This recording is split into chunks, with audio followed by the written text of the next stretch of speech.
All right, hey guys, welcome to the Daily Word Bible Study, a plain and simple book by book, chapter by chapter, and verse by verse study through the entire Bible. Currently, we are working our way through the Gospel of John, chapter 14, and chapters 13, 14, 15, and 16. Really, John gives us some insight in what is commonly known as the Last Supper. And the Last Supper, when you're reading the other Gospels, you see a focus on the meal, the eating the meal. And then John focus on after they eat the meal, now Jesus is just pouring out his heart to them.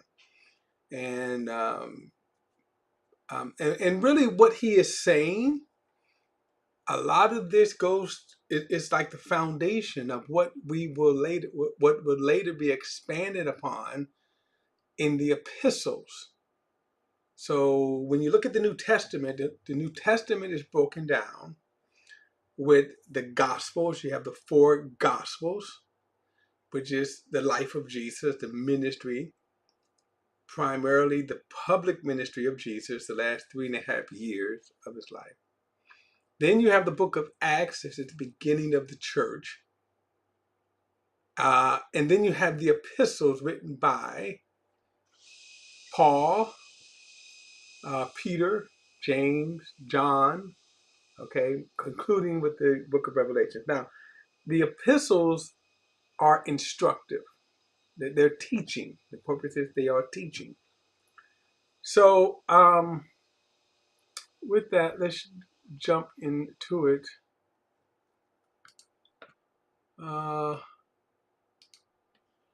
John, chapter 14. Now, we left off at verse 14.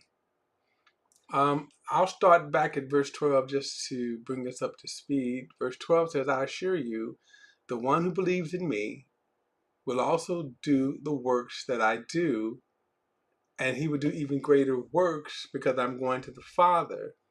And then whatever you ask in my name, I will do it so that the Father may be glorified in the Son. If you ask anything in my name, I will do it. Now, the question comes up when you read something like this in Scripture.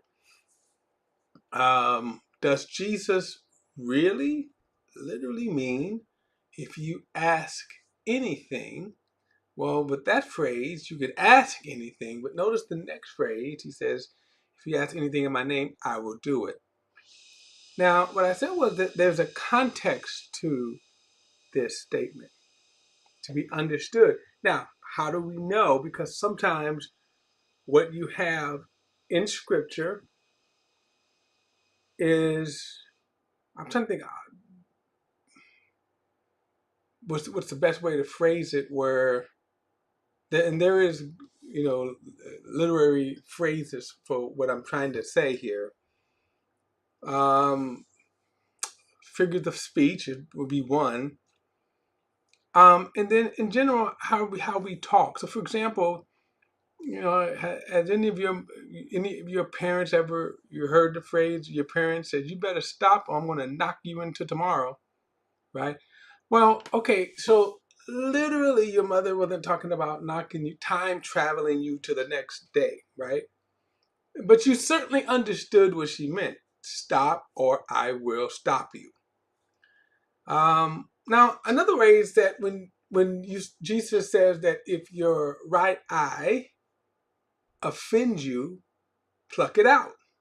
It's better for you to enter into life, maim, than to be tossed fully, body, right, into hell. Well, so did Jesus literally mean pluck your eyes out? Now, I have yet to see anyone really to obey that literally. And obviously there may be some crazies around, but in general, even among the crazies, you don't really find people literally saying, and I say that this too, let me just throw this out here, because I put it in the category of the crazies. In Mark 16, where Jesus says, these signs shall follow them that believe in my name, they should cast out devils, they should speak in tongues, they should take up serpents. If they drink any deadly thing, it shall not hurt them. But you have some crazies that literally have services, and I'm gonna do like these backwood ignoramuses that handle snakes. In fact, where do they even get these snakes from? But they get poisonous snakes, and they bring in cyanide poison. And as part of the worship service, they bring snakes, and they bring out snakes, and they drink cyanide poison. So that's what I mean when I say crazies. And among the crazies, they are the exception to the rule, because a lot of people go, no, I ain't gonna hang with that. I'm not hanging with that. But that's an example. By the way, that verse doesn't even say to have worship services that you do that. Now, so my point is that, okay, well, what did Jesus literally mean for you to go around and take up poisonous snake? No, that's them adding to that at best. Anyway, so when Jesus says here, if you ask anything in my name, I will do it. And last time we did show a couple of examples where the apostles, and one of the ways we could always interpret scripture correctly is, okay, let's look at the context. And then also, are there examples? Are there examples of what, you would see with this? And so we do see examples in scriptures where the apostles were threatened, and then they were threatened to stop preaching. They went and prayed, Lord, not only are they threatening us, but I tell you what, give us the power to even preach more. Grant us signs and wonders. And that's exactly, and Jesus answered that question right there. So does it mean that, okay, now you can make up your wish list, right? And there are people who do. Now in this particular, when Jesus said this, because we're going to get to another, I think it's in chapter 16, where Jesus is going to kind of repeat this. And then we're going to get to this. We explore this even more again. But I think specifically here, in terms of ministry, in other words, I'm sending you out. Whatever you ask, I will do it. And then the context is within the context of ministry. Not, okay, here's my wish list, Lord, I need a gold watch and, designer suits, yada, yada, yada. All right. So he says, if you ask anything in my name, I will do it. Now, verse 15, if you love me, you will keep my commands. Now, there's again a couple of things to unpack with this right here, with the next few verses. One, let's go over verse 15. If you love me, you will keep my commands. Now, in our language, in our culture, modern times, you ever hear, I never read the book, but I hear the phrase, love languages, right? Somebody wrote a book, and apparently, kudos to the guy who wrote the book. And basically, it was love language. And then so you have people, what is your love language? Now, I said, I only hear the phrase, I never read the book. And the idea is that when people say, well, what is your love language? Which is interesting, your love language. What is your love language? And so, um, we think God, I think, thinks like that. Do you think you can speak God's love language? Okay. I'm writing this down here, God. All right. Do you think or even in our when we say love, because remember the English word for love here, this word here is agape. Okay. And let me show you this too. I'm going to jump ahead. I want to show you this. Remember I talked about this word love? Okay, this word love. And if you love me, you will keep my commands. I'm going to come back to that because that's. But I want to show you something here. Remember we talked about love, and in the English language, we use one word for love. Now, there could be other words that we may use. For example, instead of love, we'll say affection. But the four Greek words for love would be eros, which is you see that a lot in the pornography, but the pornography, the adult film industry doesn't kind of own. They did not coin, nor did they own eros. It just simply means sexual attraction.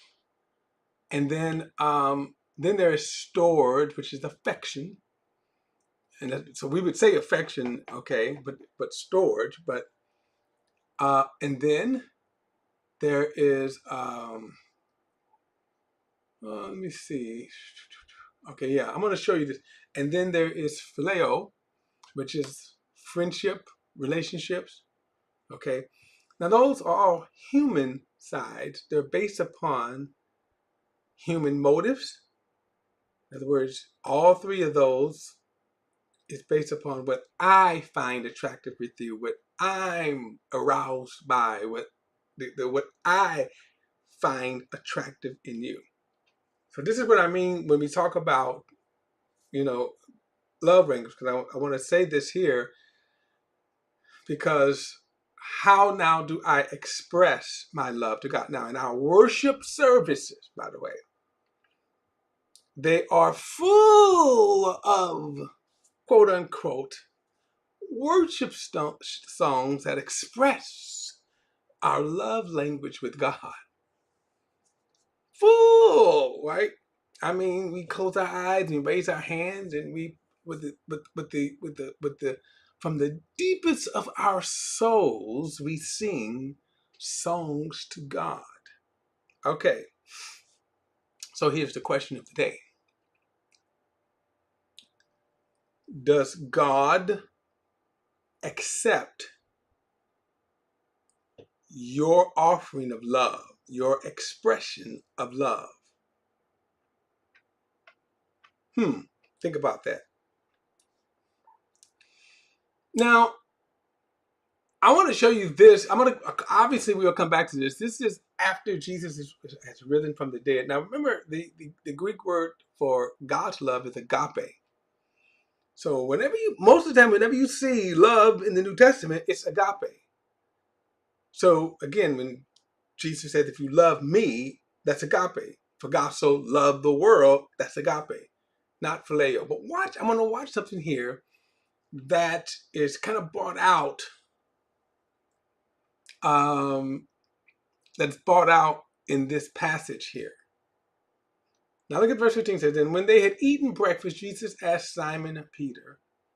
Now, background story. Remember, Peter denied knowing Jesus to his face. So keep that in mind. Jesus had warned him, you're going to deny that you know me, Peter.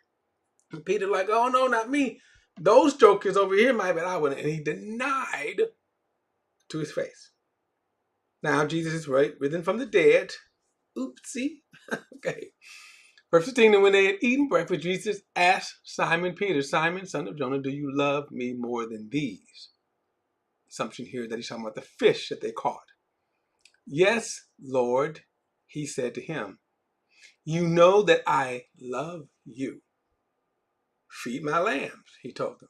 A second time he asked him, Simon, son of Jonah, do you love me? Jesus asked, he said to him, you know I love you. Shepherd my sheep, he told them. He asked him a third time, Simon, son of Jonas, do you love me? And Peter was grieved. He asked him a third time, do you love me? He said, Lord, you know everything. You know that I love you. Now, here's where the Greek language is going to give us, okay? The Greek language is going to give us Um, the Greek language is going to give us some insight again to this. Now remember that, so there's two Greek words that's at play here. One is agape, and then the other is phileo. Remember, relationships, friendships, right? The kind of relationships we would have with your friend, with your mother, with your father, with your, even your wife in that respect. Relationship, your husband and wife, relationships. Okay. So now I'm going to read this again, but I'm going to use the Greek words. Simon, son of John, do you agape me? Right? More than these. Yes, Lord, you know that I phileo you. Feed my lambs, he told them. A second time he asked him, Simon, son of John, do you agape me? Yes, Lord, he said to him, you know that I phileo you. Shepherd my sheep, he told him. He asked him a third time, Simon, son of John, do you phileo me? Peter was grieved because he asked him a third time, do you phileo me? And he said, Lord, you know everything. You know that I phileo you. Now, I wanted to bring that exchange out because it's a very unique phrase, because Jesus was asking one thing and Peter was answering another with another, right? In other words, Jesus, and so when we kind of go back here, and here's why that's kind of important. Verse 15, if you love me, Jesus said, if you love me. Now, if I ask the question with every single Christian, every single one, if you say, do you love God? They would, without a doubt, say, of course I love Jesus. It would be insulted that you would ask. But then I ask the question, I throw this back. Does God accept your love? Think about that. Does God accept your love? You say you love him, but the love that you say you love God with, does he accept that love? Right? And that's why I gave you that exchange between Peter and Jesus. Jesus was asking him something. So here is this, verse 15. If you agape me, because this is the only love that God is accepting. He doesn't care about your feelings. He doesn't care about, if you agape me, here is this criteria. You will keep my commands. So that's the measure there. If you keep my commands. He doesn't care about your feelings. He doesn't care about your emotion. He doesn't care about, he said, if you agape me, here's this criteria. You will keep my commands. So next time you're in a worship service and you get the nice music and all that, just remember that. I'm not telling you not even to sing worship songs. But just understand that, again, he doesn't care about your feelings. If you want to please God, if you want to be able to say, God is accepting, then he says, keep my commands. So now you can measure your love. You can measure your love by, are you keeping God's command? Wow, right? That's interesting there. If you love me, you will keep my commands. And this is going to be repeated throughout. But I just wanted you to see that, how we oftentimes think, how we how we think we could give something to God. Let me just, thank God he's merciful, because, but he doesn't, he doesn't just take anything you give to him, though. He's already told us, if you love him, if you agape him, because agape is the only kind of love that he accepts, with that, how God, the criteria for that is keep his commands. All right, guys, don't forget to like and share this video and subscribe to BP The Bible Perspective. And as always, if you have a thought or comment, add it to the comment section below. All comments are welcome, and I'll see you in the next study.